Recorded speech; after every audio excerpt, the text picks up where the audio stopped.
Good morning બાળકો, ફરી પાછા પ્રકરણ 8 પર બરાબર છે. સંકલનનો ઉપયોગ. સંકલન પર આધારિત દાખલા છે, પણ દરેકે દરેક દાખલામાં આપણે ક્ષેત્રફળ શોધવાનું છે. એક જ વિધેય હોય તો કેવી રીતે કામ કરવાનું એ આપણે ચર્ચા કરી ચૂક્યા. બે વિધેય હોય કે જેમાં x અને y બંનેની ટર્મ હોય બરાબર છે, તો કેવી રીતે કામ કરવાનું એ પણ ચર્ચા આપણે કરી ચૂક્યા. છેલ્લે ઉદાહરણ લીધું હતું એનો જેવો જ સેમ દાખલો 8.1 નો છઠ્ઠો દાખલો છે. સેમ દાખલો છે, ખાલી આંકડામાં જ ફરક છે. એક્ઝામમાં પણ આવો જ દાખલો પૂછી શકે, આંકડામાં ફરક આપી દે.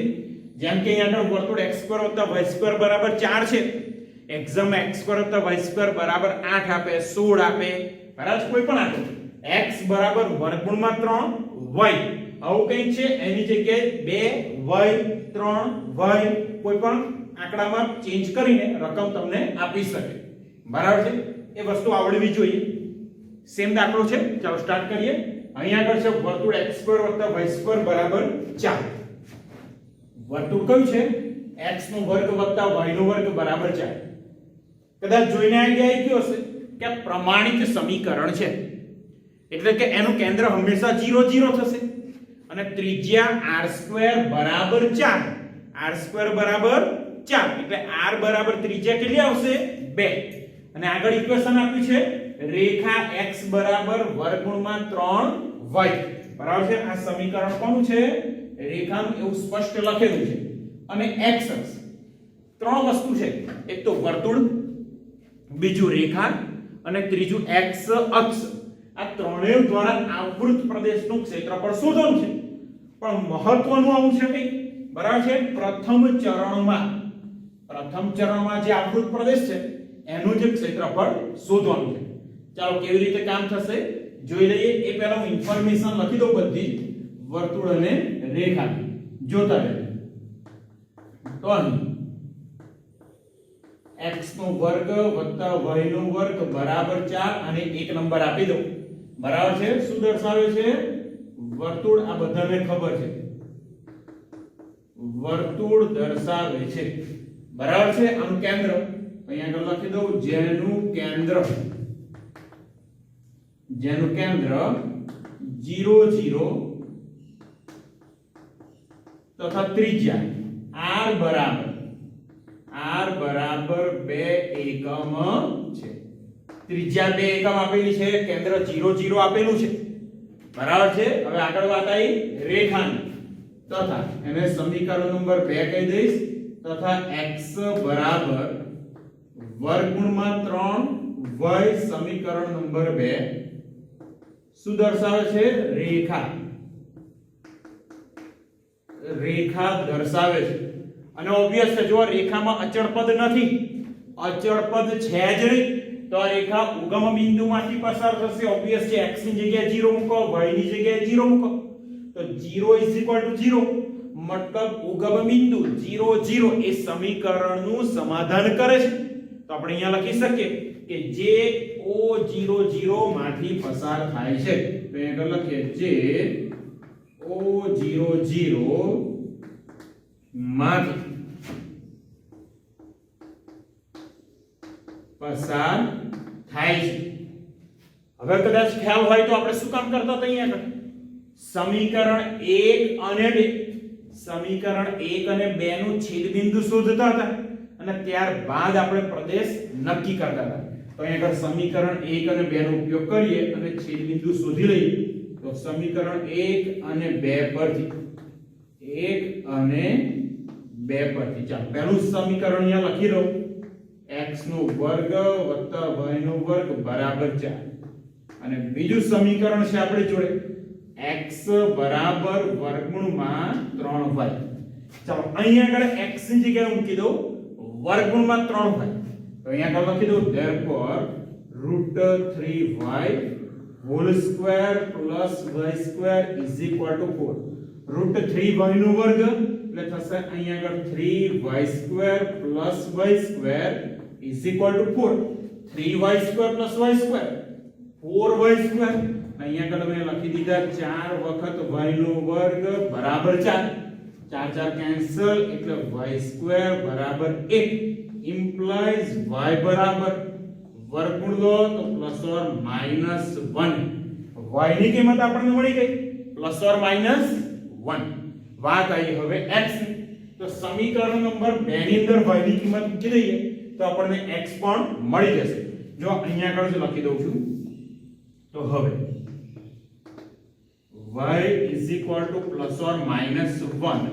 તો 2 implies સમીકરણ 2 પરથી સમીકરણ 2 આપણે જાણીએ છીએ x બરાબર વર્ગમૂળમાં 3y y ની જગ્યાએ મૂકી દો +or -1 એટલે x બરાબર થઈ ગયા +or-√3 તો છેદ બિંદુ x યામ √3 તો y યામ 1 x યામ -√3 તો y યામ -1 તો છેદ બિંદુ મળી ગયા તો અહીંયા લખી દઉં કયા કયા છેદ બિંદુ મળી ગયા બરાબર છે ચાલો તો therefore આપેલ વક્રોના છેદ બિંદુ આપેલ વક્રોના છેદ બિંદુ નામ આપી દઉં છું a x યામ વર્ગમૂળમાં 3 તો y યામ આવશે 1 એટલે અહીંયા થાય વર્ગમૂળમાં 3 1 તથા b બરાબર x યામ માઈનસ વર્ગમૂળમાં 3 y યામ મળ્યો -1 ચાલો સરસ મજાનું કામ થઈ ગયું બંને વક્ર વિશે ઇન્ફોર્મેશન લખી દીધી બરાબર છે ઇન્ફોર્મેશન લખ્યા બાદ આપણે શું કામ કર્યું છેદ બિંદુ શોધી લીધા જ્યારે પણ આવા બંને વક્ર આપ્યા હોય ત્યારે છેદ બિંદુ આપણે શોધવા પડે ચાલો વર્તુળ દોરી દઉં અને પછી રેખા દોરીએ છીએ બરાબર છે આકૃતિ હવે દોરી લઈએ વ્યવસ્થિત ચાલો વર્તુળ દોરી દઉં પહેલા પછી x અક્ષ y અક્ષ દોરું છું આ થઈ ગયું વર્તુળ આ આપણી y અક્ષ આ છે x અક્ષ આ y અને આ x અક્ષ ઉગમ બિંદુ દેખાય છે હવે જે રેખા છે એ ઓબ્વિયસ છે ઉગમ બિંદુમાંથી પસાર થવાની જ છે કયામાંથી પસાર થશે ઉગમ બિંદુ અને વધારાના છેદ બિંદુ પાછા આપણે શોધી લીધા √3 અને બીજું બિંદુ છે -√3 -1 પહેલું બિંદુ પહેલા ચરણમાં બંને યામ ધન છે અને બીજા બિંદુના બંને યામ ઋણ છે તો ઓબ્વિયસ છે ત્રીજા ચરણમાં આવશે બીજું બિંદુ તો એ બિંદુ પહેલા ચરણમાં ધારો કે અહીંયા √3 બરાબર છે અને બીજું બિંદુ -√3 -1 એ છે ચોથા ચરણમાં ચાલો રેખા દોરી દઈએ એટલે આપણને કમ્પ્લીટ આઈડિયા આવી જશે અને પ્રથમ ચરણ જ પૂછ્યું છે એટલે ખાસ યાદ રાખજો આ થઈ ગઈ આપણી રેખા અને રેખા છે x બરાબર વર્ગમૂળમાં 3y ચાલો બિંદુઓ પણ લખી દઉં અહીંયા આગળ બિંદુ આપ્યું છે a √3 અને 1 અહીંયા આગળ બિંદુ છે b બરાબર -√3 -1 અને આ છે ઉગમ બિંદુ આ બિંદુ ઓબ્વિયસ બરાબર છે અહીંયા આગળ વર્તુળની ત્રિજ્યા કેટલી છે લખ્યું છે r બરાબર 2 બિંદુ x અક્ષ પર છે y યામ કમ્પલસરી 0 થવાનું તો બિંદુના યામ થશે બરાબર અને કહી દઉં c 2 0 ચાલો રકમ જો વર્તુળ રેખા અને x અક્ષ ત્રણે ત્રણ દેખાય છે વર્તુળ રેખા અને x અક્ષ દ્વારા આવૃત શબ્દ કયો છે પ્રથમ ચરણ જો મેં લીટી દોરી નાખી પ્રથમ ચરણમાં તો પહેલા ચરણમાં ત્રણે ત્રણ વસ્તુથી આવૃત પ્રદેશ જો આ થયું વર્તુળ આ થઈ રેખા અને આ થઈ x અક્ષ તો આટલો આવૃત પ્રદેશ છે આનું ક્ષેત્રફળ આપણે શોધવાનું છે કદાચ મેં તમને શીખવાડ્યું હતું કે આડી લાઈન દોરવાની કે ઊભી લાઈન એટલે x અક્ષ આડી લાઈન એટલે y યામ બરાબર છે y ની લિમિટ ઊભી લાઈન એટલે x ની લિમિટ આડી લાઈન એટલે y ની લિમિટ યાદ રાખવાનું કહ્યું હતું પણ આપણે એવી જ લાઈન દોરવી કે જેના બંને અંત્યબિંદુના બંને છેડા એક પેલા વક્રને સ્પર્શે અને બીજું અંત્યબિંદુ એ બીજા વક્રને સ્પર્શે બરાબર છે ઊભી લાઈન દોરો કે આડી લાઈન બંને અંત્યબિંદુ જે છે એક જ વક્રને સ્પર્શે એવું ચાલશે નહીં બરાબર છે. ચાલો અહીંયા આગળ વિચારીએ. ચાલો આ ઊભી લાઈન મેં ડ્રો કરી તો આ x અક્ષને સ્પર્શે અને અહીંયા આગળ x અક્ષ ચાલે નહીં. આપણી જોડે બે વક્ર છે, એક તો વર્તુળ અને બીજું છે રેખા. તો કોઈ પણ લાઈન ડ્રો કરો, એક અંત્ય બિંદુ વર્તુળને સ્પર્શે અને બીજું અંત્ય બિંદુ રેખાને સ્પર્શે. આવું આપણે વિચારવું પડે. જોઈ લઈએ અહીંયા આગળ. ચાલો આડી લાઈન ડ્રો કરી લઈએ. આડી લાઈન ડ્રો કરું છું, જો. ઓકે, ચાલો અહીંયા એક વર્તુળને અને એક રેખાને સ્પર્શે છે દરેકે દરેક જગ્યાએ. ચાલો બહુ જ સરસ. આડી લાઈન ડ્રો કરી તો એના અંત્ય બિંદુનો એક છેડો, રેખા જે દોરી રેખાખંડ એના છેડો, એનો એક છેડો વર્તુળને અને બીજો છેડો રેખાને સ્પર્શે છે. તો એનો મતલબ આડી લાઈન બરાબર છે. અને આડી લાઈન એટલે લિમિટ આવશે y. તો y ની લિમિટ એટલે 0 થી 1. જોતા રહેજો, y ની લિમિટ એટલે કઈ આવશે? 0 થી 1. સૂત્રનો કર્તા કોને? ઓબ્વિયસ છે, સૂત્રનો કર્તા આપણે x ને બનાવવો પડશે. બંને વક્રમાંથી x ને સૂત્રનો કર્તા બનાવી દઈએ. ચાલો તો પહેલું વક્ર. હવે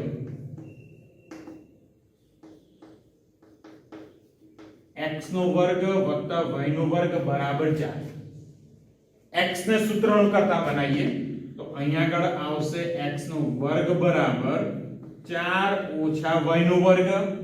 વર્ગમૂળ લઈ લો, પહેલું ચરણ છે એટલે ધન, તો વર્ગમૂળમાં 4 ઓછા y નો વર્ગ અને કહી દઉં છું f of y.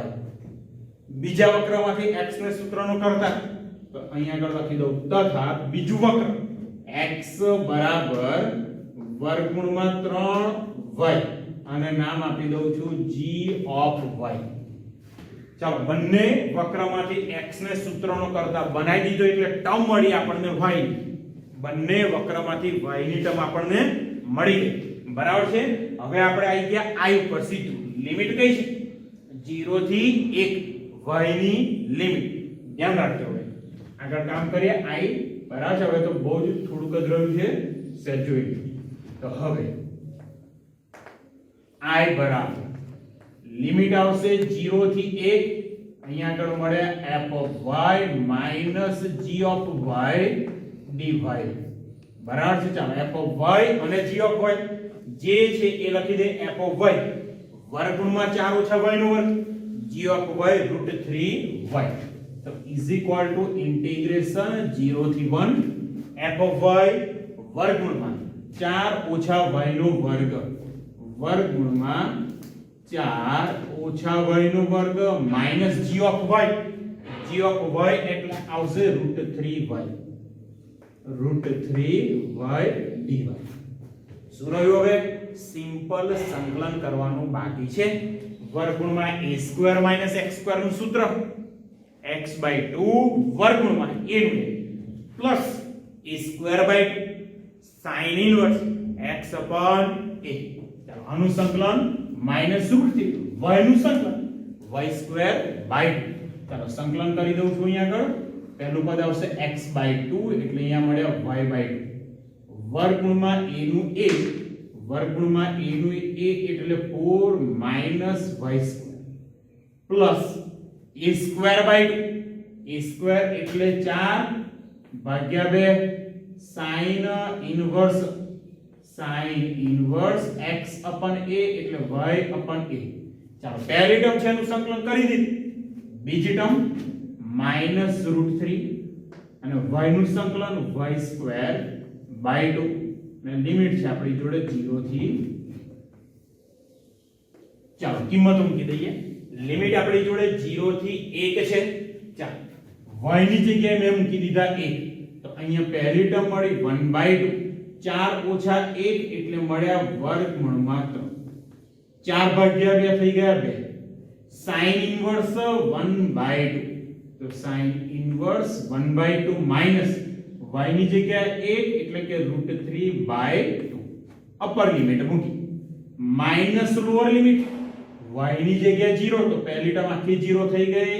sin inverse 0 એ પણ 0 અને છેલ્લી ટર્મ y ની જગ્યાએ 0 એ પણ 0. ચાલો અહીંયા જો √3/2 -√3/2 થઈ ગયા કેન્સલ. તો આપણને મળ્યા final 2 sin inverse 1/2. 2 into sin inverse 1/2 is equal to 2. sin inverse 1/2 એટલે થશે pi by 6 બરાબર છે. અહીંયા આગળ 2 તરી 6 એટલે અહીંયા મળ્યા pi by 3 બરાબર. તો અહીંયા આગળ i આપણને કેટલા મળી ગયા pi by 3. અને હવે વાત આવી ક્ષેત્રફળની તો a બરાબર તો અહીંયા લખીએ therefore માગેલ આવૃત પ્રદેશન ક્ષેત્રફળ a બરાબર માનાંકમાં i. પણ માનાંકમાં i કેટલા છે તો કે માનાંકમાં pi by 3 અને માનાંકમાં pi by 3 બરાબર થશે pi by 3. તો આપણો આ ફાઇનલ આન્સર મળી ગયો બરાબર છે. દાખલો બહુ જ સારો છે. દાખલાને IMP લખી રાખજો. ઓકે, દાખલો બહુ જ સારો અને IMP પરીક્ષાની દ્રષ્ટિએ 3-1 માર્ક માટે બહુ અગત્યનો દાખલો છે એટલે ખાસ તૈયાર કરી દેવાનો. હવે આપણે આગળના દાખલા પર કામ કરીએ છીએ. ઓકે,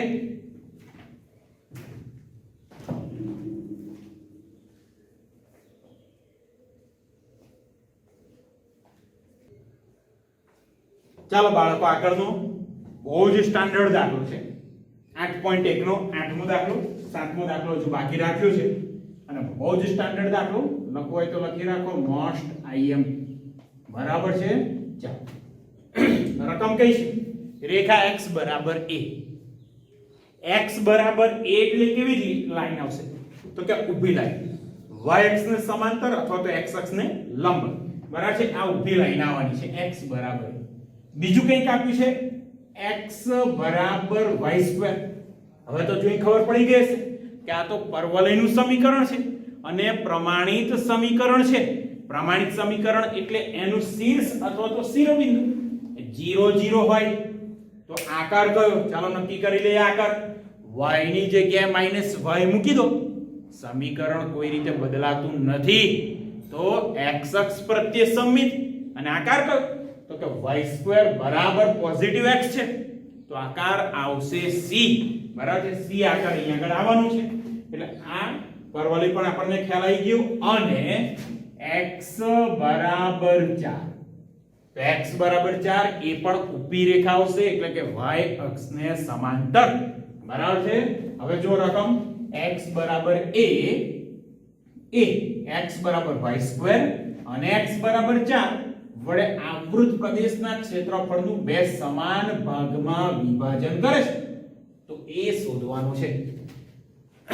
મતલબ શું થયું તો કે આ પરવલય x બરાબર y² અને x બરાબર 4 એનાથી જે આવૃત પ્રદેશ મળે છે બરાબર છે. એનાથી જે આવૃત પ્રદેશ મળે છે એના બે ભાગ કરે છે.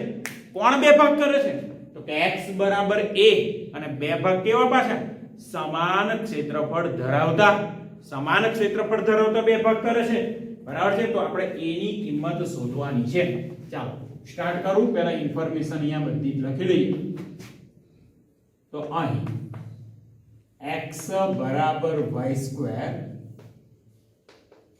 પરવલય દર્શાવે છે જેનું શીર્ષ અથવા તો શિરોબિંદુ જેનું શીર્ષ અથવા તો શું લખી શકો શિરોબિંદુ O00 છે. આકાર આપણને ખબર છે c આકાર આવવાનો છે બરાબર છે. તો એ પણ હવે ચિત્ર દોરી દઈએ. આકૃતિ દોરી દઈએ તો આ થયો આપણો y અક્ષ અને આ થયો આપણો x અક્ષ છે. ધ્યાન રાખજો બરાબર છે. આકૃતિમાં સ્કેલ નો યુઝ કરજો પાછા. આ આપણો x અક્ષ અને આ છે y અક્ષ. ચાલો આ થઈ ગયો આપણો પરવલય જે આપેલો છે કયો છે y² બરાબર x બરાબર છે. હવે આગળ ઇન્ફોર્મેશન કઈ છે તો કે ઇન્ફોર્મેશન પરવલય અને બીજી રેખા x બરાબર 4. ચાલો x બરાબર 4 થોડી વ્યવસ્થિત દોરી દઈએ અને આવાની છે ઊભી રેખા. કદાચ જાણતા જોશો x બરાબર 4 ઊભી રેખા આવશે. આ રેખા મેં દોરી દીધી કઈ x બરાબર 4. થોડી કદાચ ત્રાસી ગઈ છે પણ તમારે સ્કેલ થી ડ્રો કરવાની છે એટલે વ્યવસ્થિત ફિગર ડ્રો કરજો બરાબર છે. એકદમ એવું નહીં કે પરફેક્શન આવવું જોઈએ, બટ વ્યવસ્થિત તો હોવી જ જોઈએ, લાગવું જોઈએ કે આ પરવલય છે, આ રેખા છે. ઓકે, ચાલો હું થોડીક વ્યવસ્થિત ડ્રો કરી દઉં. x અક્ષ, આ પરવલય અને રેખા દોરી દીધી. ચાલો ચાલશે. ઓકે, આ રેખા છે x બરાબર 4. હવે જો હવે વાત કરીએ આ પરવલય અને આ x બરાબર 4 રેખા, એનાથી આવૃત પ્રદેશ આ બધો જ દેખાય છે બધાને. આ આવૃત પ્રદેશ છે અને આવૃત પ્રદેશનું બે સમાન ક્ષેત્રફળમાં વિભાજન કરે છે. કોણ? તો કે x બરાબર a. તો obvious છે x બરાબર a પ્રદેશના અહીંયા ભાગમાં આવશે. આ બાજુ તો ક્યારેય ના આવે, આ બાજુ આવશે તો બે ભાગ થશે જ નહીં. તો x બરાબર a એ ક્યાંક ને ક્યાંક અહીંયા આગળ રેખા આવવાની છે, બરાબર છે. તો આ લખી દીધા મેં x બરાબર a, x બરાબર a અને x બરાબર a ઊભી રેખા જ આવશે. આ પણ બહુ જ ક્લિયર વસ્તુ છે. હવે જો બે પ્રદેશ અહીંયા આગળ થયા. કયા બે પ્રદેશ? તો એક તો આ અને બીજો પ્રદેશ છે. હવે બંનેનું ક્ષેત્રફળ કેવું છે? એક સમાન. બંનેનું ક્ષેત્રફળ સમાન છે. તો અહીંયા આગળ પ્રદેશને આપણે વ્યવસ્થિત રીતે દર્શાવવું છે.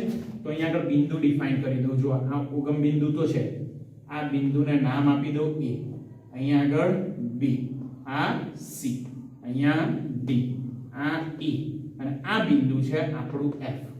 બરાબર છે. તો કયા પ્રદેશનું ક્ષેત્રફળ? તો પ્રદેશ OAEO નું ક્ષેત્રફળ બરાબર ABDEA નું ક્ષેત્રફળ. બરાબર છે. કયા બે પ્રદેશ? આ બંને પ્રદેશના ક્ષેત્રફળ સમાન છે. હવે જો અહીંયા લિમિટ કઈ લેશું? ધારો કે મારે આ પહેલો પ્રદેશ છે, આગળનો પ્રદેશ, એનું ક્ષેત્રફળ શોધવું છે. બરાબર, એનું ક્ષેત્રફળ શોધવું છે. તો આ તો y અક્ષ છે, તો એને તમે x બરાબર 0 લખી શકો. તો આ પ્રદેશના ક્ષેત્રફળ માટે લિમિટ કઈ લેવાની? 0 થી a. 0 થી a. તો સૂત્રનો કરતા કોને બનાવશો? ઓબ્વિયસ છે, y ને સૂત્રનો કરતા બનાવવો પડશે. કોને? y ને સૂત્રનો કરતા બનાવવો પડશે પરવલયમાંથી. ચાલો પહેલા એક કામ કરી લઉં છું અહીંયા આગળ. તો અહીં x બરાબર y સ્ક્વેર, તો y બરાબર પ્લસ રૂટ x. ધ્યાન રાખો, પહેલા ચરણની વાત કરી છે, બરાબર છે. એટલે અહીંયા આગળ ક્ષેત્રફળ શોધવું હશે આ પ્રદેશનું, તો 2 ગુણ્યા પહેલા પ્રદેશનું ક્ષેત્રફળ. બરાબર છે. તો આના ક્ષેત્રફળની લિમિટ તો આપણે 0 થી a લઈ શકીશું. x ની લિમિટ સૂત્રનો કરતા y. ચાલો આગળ આ પ્રદેશ માટે લિમિટ કદાચ ખબર હશે a થી 4. x ની લિમિટ સૂત્રનો કરતા y ઓલરેડી આપણે બનાવેલો છે. બરાબર છે. ઓલરેડી આપણે y ને સૂત્રનો કરતા બનાવેલો છે. ચાલો હવે જો દાખલો સ્ટાર્ટ કરીએ છીએ, કેવી રીતે કામ કરવાનું છે ધ્યાન રાખો. દાખલો એકંદરે સરળ છે પણ પરીક્ષાની દ્રષ્ટિએ બહુ જ અગત્યનો. તો અહીં લખું છું, એ જોતા રહેજો. પ્રદેશ, પહેલો પ્રદેશ કયો છે? OAEO. બરાબર છે. પ્રદેશ OAEO નું ક્ષેત્રફળ બરાબર. બીજો કયો પ્રદેશ છે? જો ખાસ a થી સ્ટાર્ટ કરો. A B D E A નું ક્ષેત્રફળ. તો અહીંયા લખો A B D, A B D E A, E A નું ક્ષેત્રફળ.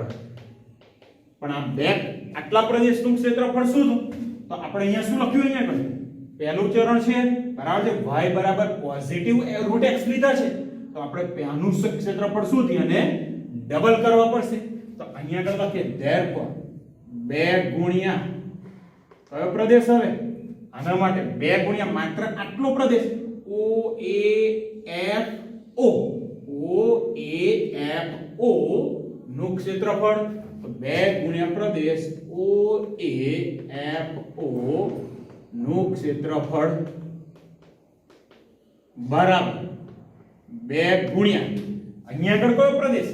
તો કે ABCFA. બરાબર છે. તો અહીંયા લખી દઉં ABCFA નું ક્ષેત્રફળ. ચાલો જો બંને તરફ 2 કેન્સલ. હવે પ્રદેશ OAFO નું ક્ષેત્રફળને આપણે I1 કહી દઈએ માનાંકમાં, અને અહીંયા આગળ કહી દઉં છું માનાંકમાં I2. માનાંકમાં I1 માનાંકમાં I2. ચાલો ધ્યાન રાખો, માનાંકમાં I1 એટલે આના ક્ષેત્રફળ માટે લિમિટ 0 થી a x લિમિટ સૂત્રનો કરતા y છે. તો therefore માનાંકમાં લિમિટ 0 થી a fx dx same is equal to integration a થી 4. બરાબર છે, અહીંયા લિમિટ આવશે a થી 4 fx dx. બસ હવે બહુ જ સરળ છે, a ની વેલ્યુ બહુ જ સરળતાથી મળી જશે. તો therefore ઇન્ટિગ્રેશન 0 થી a fx root x dx is equal to માનાંકમાં a થી 4 વર્ગમૂળમાં x dx. root x શું થવાનું x raised to 1/2 અને x raised to 1/2 નું સંકલન જાણો છો, x raised to 3/2 upon 3/2. જો તારો અહીંયા આગળ સંકલન કરું છું x raised to 3/2 upon 3/2 limit અહીંયા 0 થી a. બરાબર છે, સેમ વસ્તુ સામે x raised to 3/2 ના છેદમાં 3/2 અને અહીંયા લિમિટ જોતા રહેજો, લિમિટ a થી 4 પણ માના 3/2 અંશમાં કર તો 2/3 અને છેક બહાર લઈ લો. 2/3 હંમેશા ધન આવે તો માનાંકની બહાર.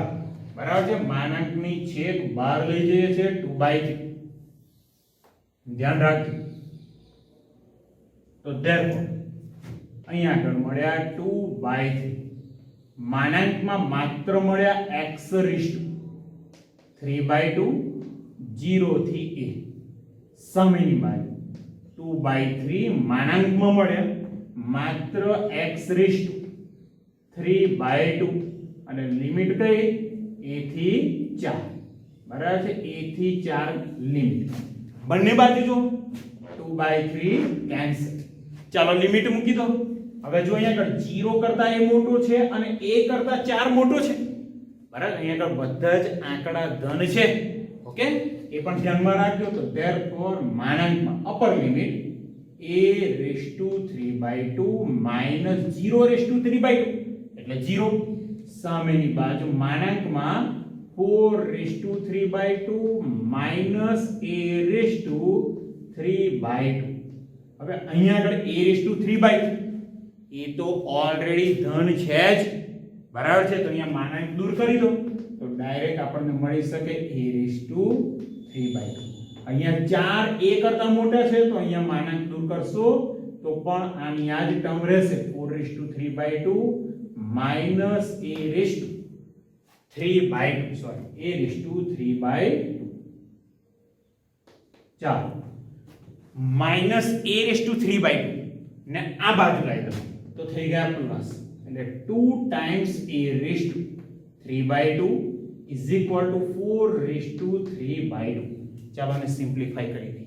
શું મળે છે ખાસ જોઈ લઈએ. તો અહીંયા a raised to 3/2 is equal to 2 into sorry 4 raised to 3/2 3 ને હમણાં જાઓ 4 raised to 1/2 4 નું વર્ગમૂળ 2 અને 2 ની ઘાત મળી પાછી 3 2 ની 3 ઘાત એટલે અહીં મળશે 8. 2 ની 3 ઘાત એટલે કેટલા 8. 2 વડે ભાગી દો તો અહીંયા મળ્યા a raised to 3/2 is equal to 4. પણ આપણે કોની વેલ્યુ જોઈએ છે a ની વેલ્યુ. તો અહીંયા આગળ શું કરશો a raised to 3/2 is equal to 4. માત્ર a જોઈએ છે, બંને બાજુ 2/3 ઘાત એપ્લાય કરો. 2/3 ઘાત જો a raised to 3/2 whole raised to 2/3 is equal to 4 raised to 2/3. તો અહીંયા આગળ 2 કેન્સલ 3 કેન્સલ તો અહીંયા મળ્યા a બરાબર 4 ની ઘાત મળી 2/3. બરાબર છે, આપણો આન્સર મળી ગયો. યાદ રાખો બાળકો, આજે જે પણ બે દાખલા કર્યા બંને દાખલા બહુ જ સ્ટાન્ડર્ડ છે. બંને દાખલા બહુ જ સ્ટાન્ડર્ડ દાખલા છે. IMP પણ છે બંને દાખલા. આ દાખલો આગળ ગણીએ અને આ દાખલો તો ખાસ 3 માર્ક માટે જે પણ દાખલા છે 2 ગણ્યા, બંને દાખલા 3 માર્ક માટે આઈએમપી છે.